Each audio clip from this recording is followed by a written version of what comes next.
South Bison Office Automation out in Pering in Limpopo.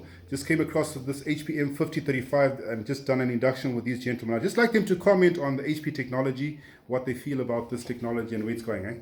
Young man? Yeah, look at HP. Then we know how to change things. We know how to operate this machine. Yes. Yes.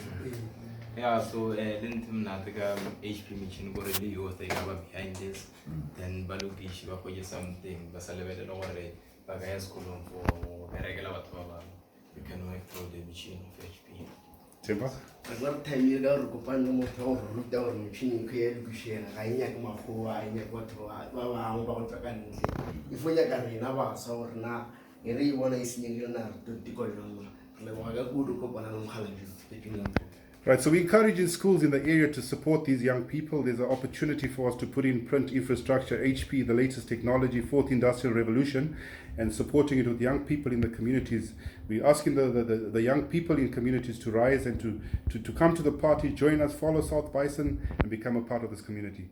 Good luck with you guys' machine. I think it's in capable hands. Thank you guys. Sharp, sharp.